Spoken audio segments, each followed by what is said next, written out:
Olá, amados, sejam muito bem-vindos a mais um podcast Ative Seu DNA e Valnice Milhomens. Aqui nós fornecemos estratégias e ferramentas para enriquecer seu espírito, sua alma e seu corpo.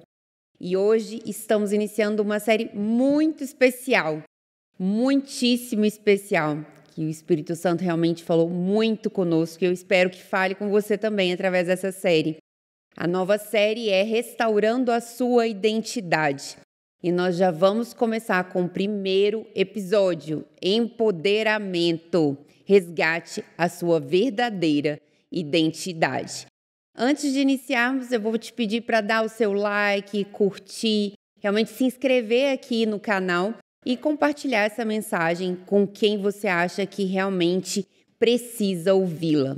Então vamos lá para o nosso primeiro episódio dessa série de empoderamento para você resgatar a sua verdadeira identidade. Para essa série, nós aconselhamos, vocês sempre perguntam dicas de livro, texto, Bíblia. Então nós aconselhamos, eu principalmente falo desse livro, né, que é o livro Unção e Crise de Identidade. A gente pode colocar a descrição e o link para vocês na bio, para vocês verem aqui na descrição do vídeo. Esse livro é um livro incrível e é um livro que você vai poder pesquisar todos os assuntos que nós vamos falar aqui, tá? Então, começando já com o tema empoderamento, resgate a sua verdadeira identidade. Empoderar. Empoderar é empoderar, conceder poder, o ato de conceder poder. Então, nós vamos falar hoje sobre isso, o ato de conceder poder a você, né, a sua verdadeira identidade. Nós vimos na história, né, que as mulheres, né, tanto na época de Jesus, em Israel, no primeiro século, quanto até agora, se a gente pensar 100 anos atrás, como as mulheres viviam há 100 anos atrás na sociedade, né? Muitas mulheres não trabalhavam, muitas mulheres ficavam dentro de casa, muitas mulheres não se sentiam capazes, não se sentiam fortes o suficiente para ir batalhar até o seu trabalho, a sua família, né? Eram muitas vezes, em certas posições da sociedade, não podiam ser um líder religioso, um líder no seu trabalho, um líder na sua fábrica. Isso também, imagina lá atrás, na época de Jesus, né? Imagina aí, e quando a gente fala de 1000 anos atrás, quanto tempo, né? Só exceção.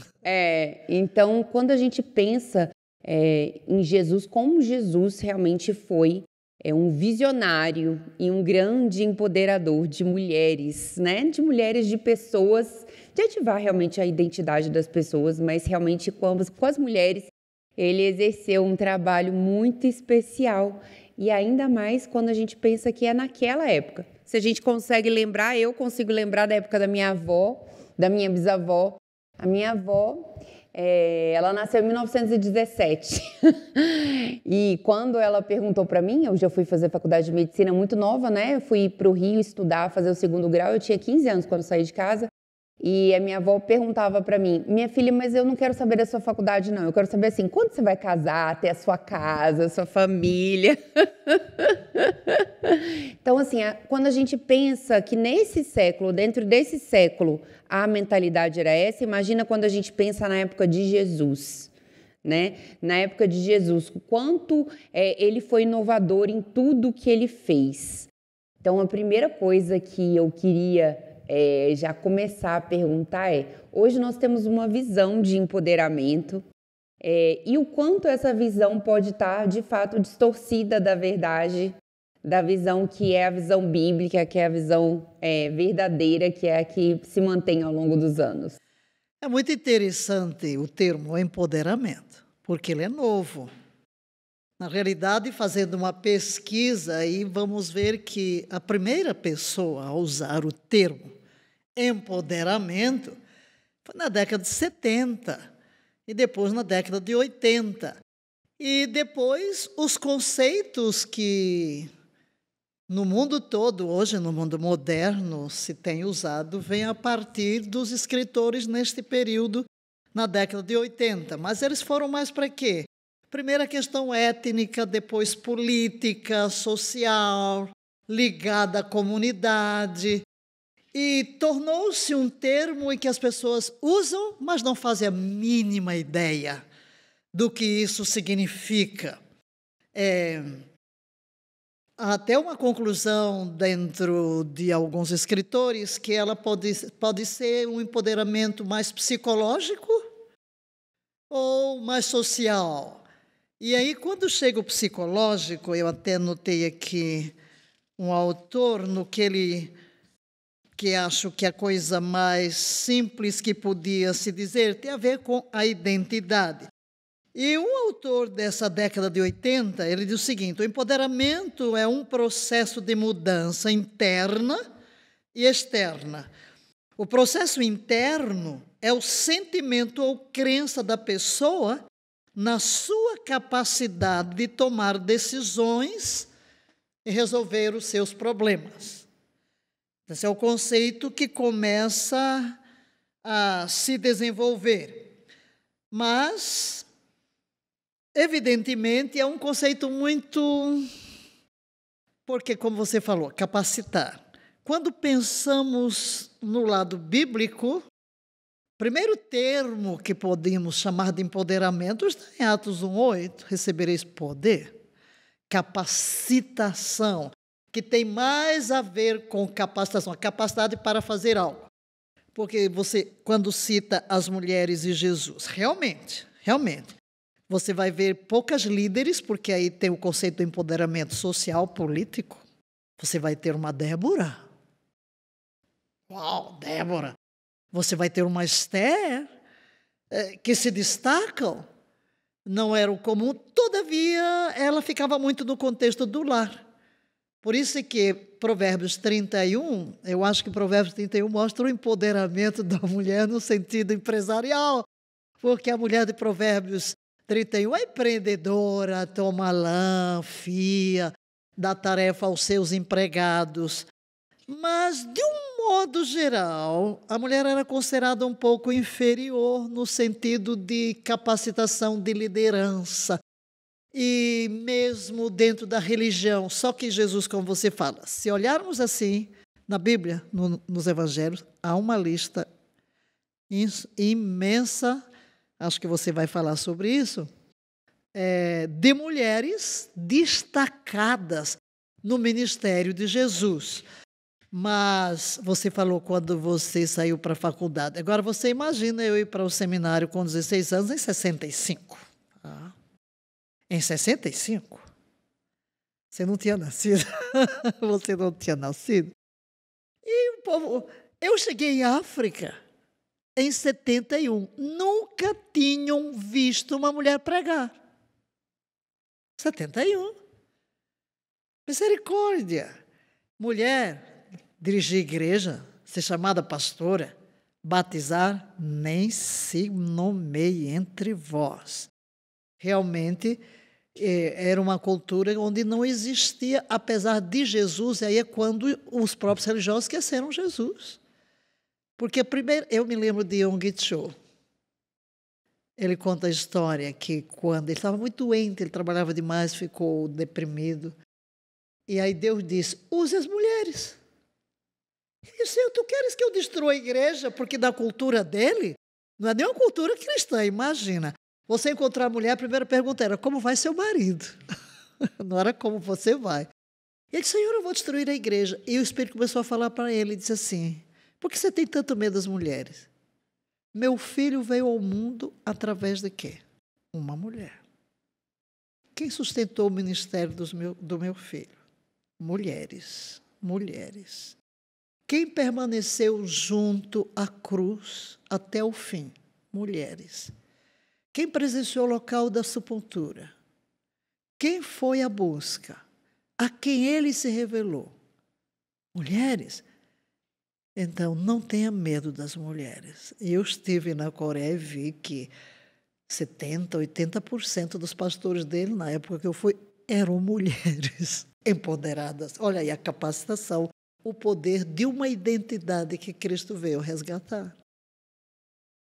Quem está em casa, muitas vezes, eu vejo isso pela educação da minha sobrinha também, né? Então, às vezes, muitas vezes, a mãe que está aí em casa, uma pessoa que está aí em casa, fala às vezes com seu filho que não está conseguindo fazer às vezes o exercício direito. Mas você é burro, né? Você é burra, você não consegue. E está ali selando uma identidade. Então agora eu queria perguntar um pouco sobre isso, sobre essa questão de quando a gente fala as coisas no nosso dia a dia com pessoas da nossa família, principalmente com pessoas que estão em processo de formação. Então, crianças que estão em processo de formação, porque muito das nossas crenças são formadas na nossa infância, né? Na nossa infância, na nossa adolescência.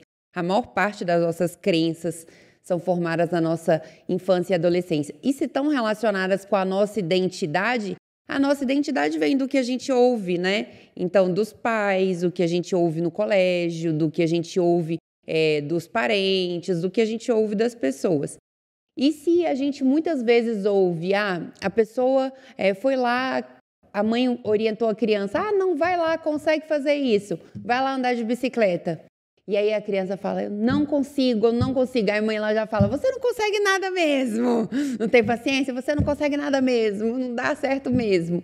Então, o que isso pode ir gerando na identidade dessa criança? Você está absolutamente correta. Na realidade, a formação começa no ventre materno.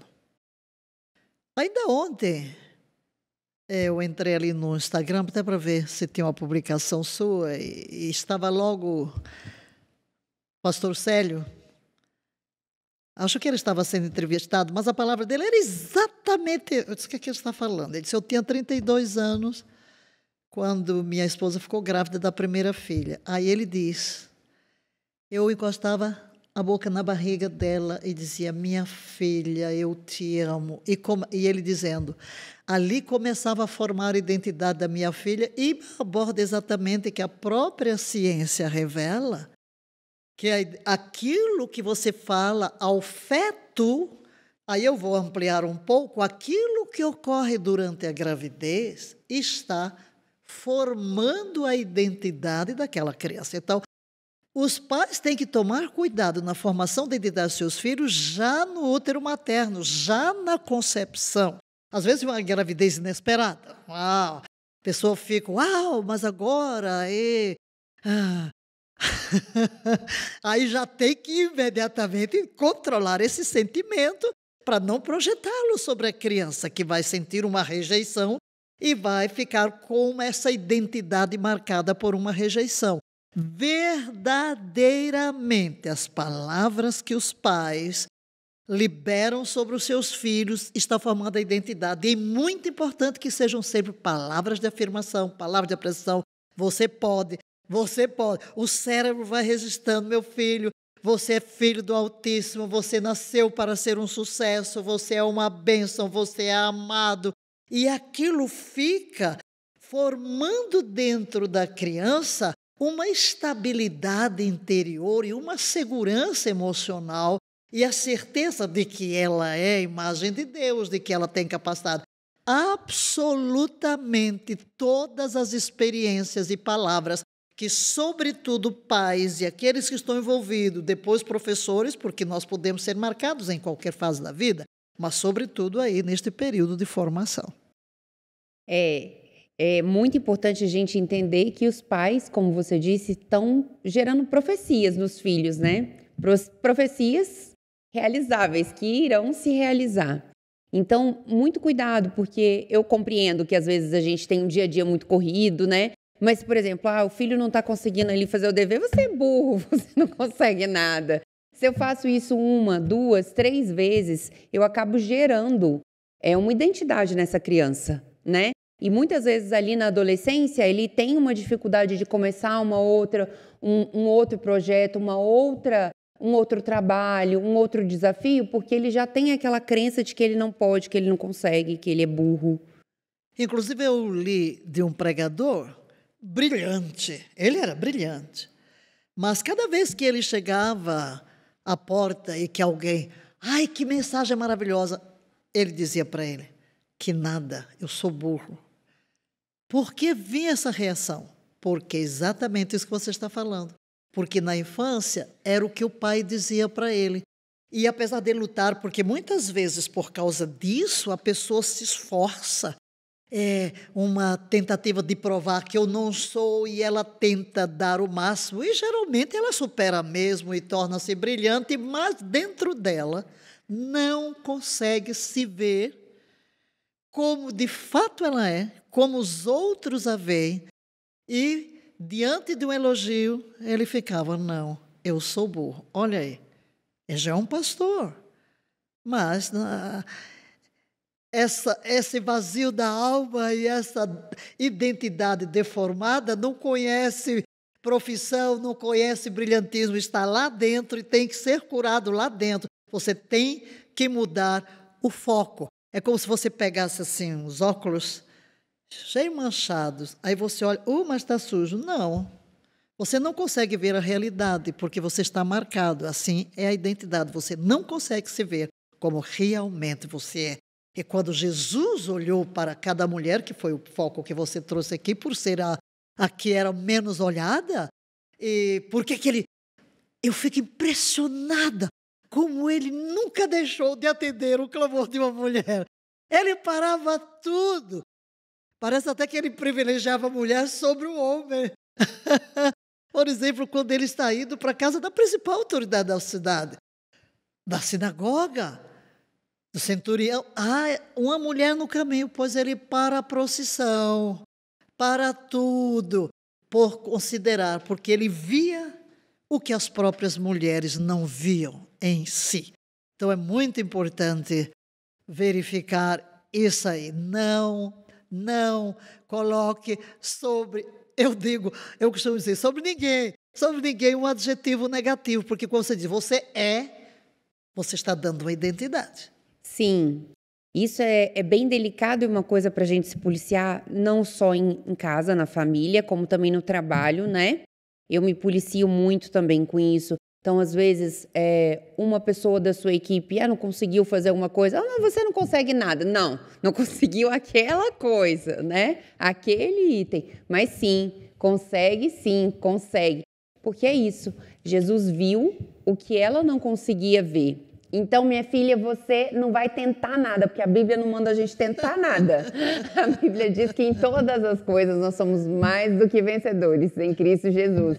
Então, você não vai tentar, você vai conseguir. A partir de hoje, você tira esse não aí, né? Ativar a sua verdadeira identidade. Exato. Eu até registrei aqui, falando sobre o termo que você usou, empoderamento, porque o empoderamento divino.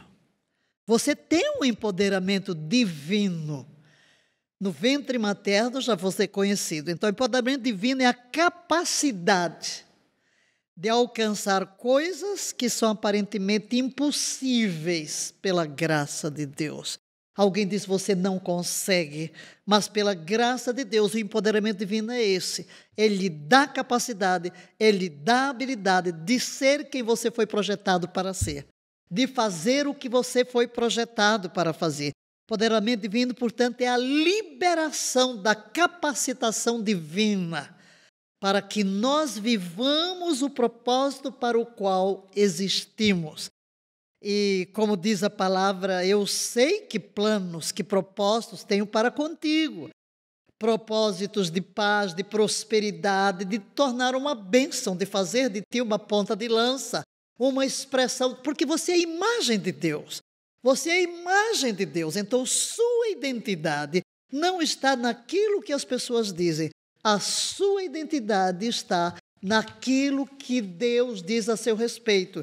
E Ele deu poder. O salmista diz que o poder pertence a Deus. E como é que você vai ser empoderado? Muito claro. O Espírito virá sobre ti.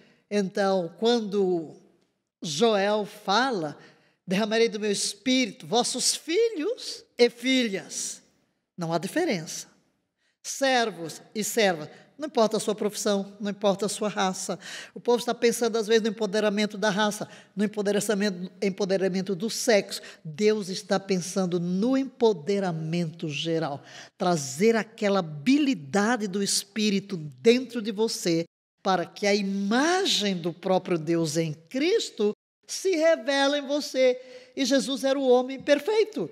Então, uma identidade perfeita, e essa identidade que ele quer projetar em você. Você pode ser, porque toda capacidade de ser o que Deus projetou que você seja, vem dele e está à sua disposição. Aleluia, né? Maravilha. Eu pensando nisso, me remeteu uma passagem muito importante, como você fala, né? Que Jesus foi capaz de ver o que a própria pessoa não via, né? E até Deus também, quando, por exemplo, a gente lê aquela passagem de Davi, quando, né, Samuel foi ungir Davi, ele estava olhando lá os irmãos de Davi bonitos, altos, né? Bem porte, bonito, né? Não estava olhando aquele pastorzinho de ovelhas que estava lá isolado, renegado, abandonado, né? E nem foi chamado. Mas não, Deus enxergou em Davi o coração, né? Deus enxergou em Davi o coração. E ele fala na passagem para Samuel: não olhe com os olhos, porque eu vejo diferente de você, eu vejo o coração. Então, realmente, o coração está ligado à nossa alma, ao nosso espírito, né? Ao que a gente realmente nasceu, né, para ser. E Davi se alinhou ao Espírito de Deus. Davi tinha verdadeira devoção e, na verdade, ele teve devoção. Essa devoção ele manteve ao longo da vida. Lógico que ele pecou, nós também somos pecadores, mas em tudo ele buscava esse relacionamento com Deus, né? Então, hoje, comece a enxergar o que você às vezes não vê, né? Comece a enxergar em você o que você às vezes aparentemente não vê, ou por causa das crenças, ou por causa da criação que teve, ou por causa do ambiente, da vida difícil, dos problemas, dos desafios. Deixou de enxergar. Comece a enxergar em você de novo o que você deixou de enxergar e que sim, Deus está enxergando. Você falando em Davi, fez-me lembrar a mulher samaritana. O que Jesus viu nela? O que ninguém via. Porque todos iam dizer, ali vai uma prostituta. Mas Jesus se senta à beira do poço e entabula uma conversa com ela. Por quê? Porque ele vê o que ninguém vê. E o que ela mesma não era capaz de ver em si. Porque quando Jesus diz, dá-me de beber, ela diz, uau, como sendo tu judeu, pedes a mim de beber, que sou mulher samaritana? Na realidade, Jesus estava quebrando dois preconceitos aqui. O número um é que judeu não se comunicava com samaritano. O número dois, um homem sozinho falando com uma mulher sozinha. Uau, estranho.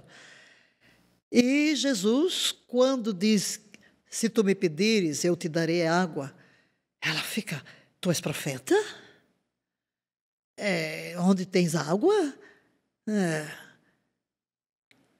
Jesus sabia que dentro daquele coração desprezado, porque alguns vão dizer, a mulher adulta já tem 5 maridos, mas Jesus sabia que o fato daquela mulher ter 5 maridos não é porque ela fosse má, não é porque ela tivesse uma identidade de adúltera, é porque ela estava sofrendo as consequências de uma cultura, onde um homem, para se divorciar de uma mulher, não precisava de nada, era só chegar dentro de 2 ou 3 pessoas e dizer 3 vezes, eu te divorcio, eu te divorcio, eu te divorcio. Então Jesus diz, já tiveste 5 maridos, quer dizer, foram maridos legais. Tantos, significa que cada um deles praticou para com ela um ato de rejeição. E finalmente ela se cansou. Por isso Jesus diz, o que tens agora não é. Mas o que Jesus viu lá dentro, o que ele podia fazer e como saciar a fome e a sede daquela mulher. Quando ela pergunta, os nossos pais adoraram aqui, vós dizeis que em Jerusalém que se deve adorar. Jesus diz, mulher, a hora bem já chegou em que os verdadeiros adoradores adorarão o Pai em espírito e em verdade. E a palavra que Jesus vai usar ali para adorar é proskeneu, beijar para. Como se Deus procura os beijadores, aqueles que beijam o Pai em espírito e em verdade. A tais Deus procura. O que Jesus queria dizer àquela mulher? Eu vejo em ti uma fome, há um vazio dentro de ti. E eu estou aqui para te valorizar e dizer que o que precisa não é de mais um homem. É ser amante de Deus. Jesus valorizou tanto aquela mulher e mostrou o valor que ela tinha, e ela começa a ser empoderada, porque ela corre para a vila. Isso é uma pregadora, virou uma pregadora de repente. Com certeza ela abandonou aquele que não era o marido dela, porque ela saiu, viu que Jesus trazia para ela algo de esperança, até porque quando ela disse, quando o Messias vier, Jesus, que ocultava o fato de que ele era Messias, não fala em nada, revelou claramente a quem? A ela. Eu sou o Messias. Eu sou o Messias. E ela creu na hora. E então você vê que Jesus cura a sua identidade. Ela corre e diz, vinde ver um homem que me disse tudo o que tenho feito. Porventura não és tu Cristo? E quando estudamos a história pós-ressurreição, ela foi considerada uma apóstola, uma grande emissária. É assim, os homens olhavam para fora, viam a aparência, julgavam-na, adjetivavam-na, mas Jesus olhou para ela e viu alguém digna de ele parar tudo, mandar os discípulos sozinhos buscar comida, para ficar com aquele coração, ministrar e restaurar a identidade de Deus, um canal de bênção, uma bênção para o mundo. É tanto que eu costumo dizer assim, os discípulos foram à cidade, trouxeram comida. A mulher samaritana foi à cidade e trouxe a cidade inteirinha para Jesus. Maravilha! Isso me faz lembrar uma história, tem uma história da galinha, da águia e da galinha. É um camponês, ele foi numa floresta para pegar uma galinha, porque ele queria para o quintal dele. Ele já tinha várias galinhas e ele foi pegar uma galinha. Ele não achou uma galinha, então ele pegou uma águia. Pegou uma águia e criou ela como uma galinha. Então, criou ela dentro do cativeiro como uma galinha, comendo como galinha, andando como galinha. E a águia não voava, não sabia nem voar, porque foi criada como uma galinha. 5 anos se passaram e um naturalista foi visitar esse camponês nessa propriedade, nessa fazenda, e chegando lá, olhou para a águia no meio das galinhas e falou, mas ela não é uma galinha, ela é uma águia. Ela não é uma galinha, ela é uma águia. E o camponês disse, ela era uma águia. Ela era uma águia, mas eu a criei como uma galinha e agora ela é uma galinha. E o naturalista, não, o coração dela é de águia. Então, ela tem um coração de águia, ela sabe voar e ela pode voar, ela só está sendo criada como uma galinha. Então, se você, por aí, se vê em algum ambiente, em algum momento que foi criado, domesticado como uma galinha, lembre-se que em Deus, no relacionamento com Deus, você tem poder para ser uma águia, para voar e para realmente alcançar a sua verdadeira identidade e os seus propósitos, as suas promessas nessa vida. E, inclusive, concluindo a história que você contou, ele pegou a águia e ela levantou e disse, você pode voar. Ela caiu, eles foram lá para o monte, não desistiu. Levou lá para o monte, você é uma águia, você vai voar, voe. Pum, ela caiu porque ela olhava lá para baixo. Ele então leva para um lugar muito alto e põe a cabeça para olhar para cima. Você é uma águia, você vai voar. Pum, ela voou, nunca mais voltou. É assim que o Espírito Santo faz com você. Você é um filho de Deus, você é a imagem de Deus. Olhe para cima, porque essa é a natureza que Deus colocou dentro de você. Então, não desista diante dos obstáculos. Olha quantas vezes a águia tentou, uma, se esbatou no chão, 2, 3 vezes, várias vezes. Não importa, você nasceu para vencer. Em todas as coisas somos mais do que vencedores. Continue, então, acompanhando essa nossa série maravilhosa sobre identidade. Esse é o livro que a gente vai falar muito sobre ele nessa série. Essa série vai ser mais longa do que 4 episódios, porque realmente vai ser uma série que vai te enriquecer bastante. Se você quiser acompanhar também, nós estamos fazendo um desafio de 100 dias no Instagram, @doutora Joana Costa. É 100 dias para você ativar a sua identidade aí até o final do ano, para a gente começar 2024 com a verdadeira identidade e propósito que nós nascemos para ser. Então, até o próximo episódio.